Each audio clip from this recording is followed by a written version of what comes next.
Last time you and I spoke, it was December. You were talking about looking forward to some time off, some vacation. What did you do for some time off between the end of last season and spring ball here? That's a good question. I did spring training. I snuck down to some baseball in Arizona with some buddies, and went over to White Sulphur Springs, did a little skiing and soaking in the hot springs over there. But other than that, that's pretty much my off days, I guess.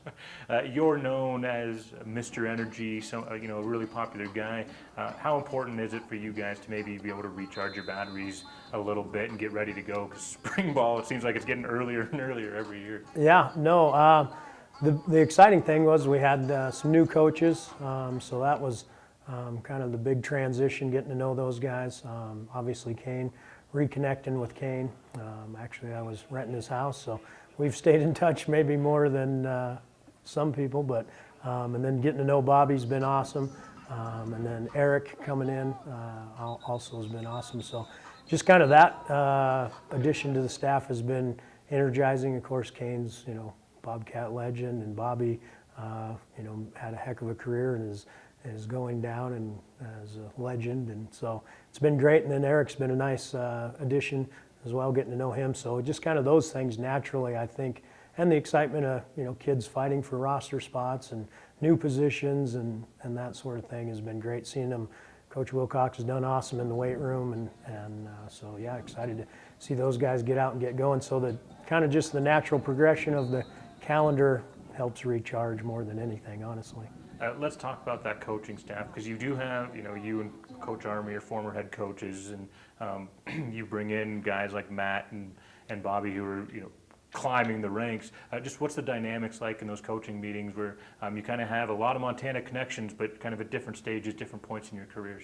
Yeah, for me, and Army and I laugh about it, when we were at Rocky and at Western, there's really only 3 full-time coaches, and so you kind of bounce ideas off each other, but you only have 2 other guys, and then a lot of student assistants or part-time guys that bring ideas. But now you're surrounded by 10 full-time coaches, and so for me it's just constantly growth, which is awesome. Bobby brings in ideas from not only his playing days, but obviously being at other institutions, and then same thing with Kane and Eric. They've been at different places and different levels, and so for me, just trying to absorb as much as I can from those guys and learn. You hope maybe you can add something to the conversation, but for me, it's just a great resource to get new ideas and learn. Since Coach Choate and you guys all got here, there's been just the steady improvement year after year. What's been the excitement like around the program? What are you guys kind of envisioning for this next fall and the next step for the Bobcats? Yeah, I think Coach has done an awesome job of setting the culture, but also giving the kids a vision that trickles from coaches down to players, and so he's really set an awesome tone and given us a roadmap of, hey, do this and this will happen, and sure enough, and really got to give that first group of seniors. We were just talking about that the other day. Gunnar Brecky, Chad Newell. You flash back to just those guys, and they really bought into Coach when he came in right away, and they didn't necessarily see the success pay dividends early. And then we won the last 2 games. Obviously, Cat Grizz is always a big one, and so kind of getting that started. And those guys, just even towards the very end, we're always saying, hey, stay with these guys, trust them, they got a good plan, and so that helped springboard into the next year, and then kind of a similar deal. And so it's just been awesome to see, and now it's exciting. We're shifting more. I can't remember who was quoted the other day, but bad teams don't have leaders, good teams have coaches as leaders, and great teams have players as leaders. And so that's kind of Coach's model that he's been following, and it's exciting to see guys that have now been around for 3 years, going on their 4th year. It's hard to believe, like in my room, Jared Padmos is going to be a guy that is going into his senior year. Derek Marks is a guy that came in the same time I did, and now he's going to be a senior. And so time flies, but it's exciting. Those guys have invested so much and seen the program, and you just, that's the thing. You want the kids to see success from their hard work, and you can't always guarantee that, but it's exciting to see those guys be rewarded, and it only adds fuel to the fire. And so that's the biggest thing that I've seen, that the kids are starting to take the message and really take ownership in the program. And like I say, that's the coach's plan, but also you see it, and it's exciting to see those guys mature and do that. How about campus, maybe community-wide, because obviously Coach Sprinkle coming back for the men's basketball program. There's just a lot of buzz around MSU, and obviously on the academic side of it too. I mean, what have you seen in these 3-4 years, just as far as the excitement and buzz around the entire community here? Yeah, Bozeman itself, I mean, yeah, it starts, I don't know which feeds off of which, honestly. That'd be kind of a good case study. Is it the college, driving the community, or is it the community driving the college? But yeah, it's an exciting time to be in Bozeman. And really the one, I guess, thing that you could say is, President Cruzado, she's been the steady force, I guess, to really kind of drive it, and the things that she's helped bring to campus, and just the vibrancy of campus with not only growth, but on campus, seeing buildings go up. I mean, that gets you motivated, and hey, if you do the right things, and hey, if we do this, we can achieve that. And then the academics, that's one of the first things I really was impressed with.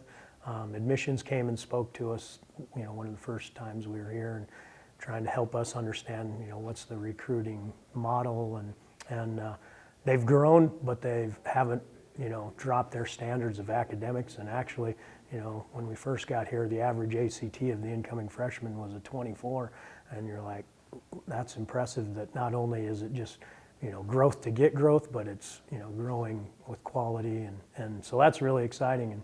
And seeing, yeah, it's just, yeah, it's hard not to get that buzz and that feel just with all the things you see. And then the community, obviously, as a coach, it's not great because you can't find a rental or afford to buy. But other than that, I mean, Bozeman has so many things to offer outdoors, and just, yeah, it's an awesome time to be in Bozeman, that's for sure.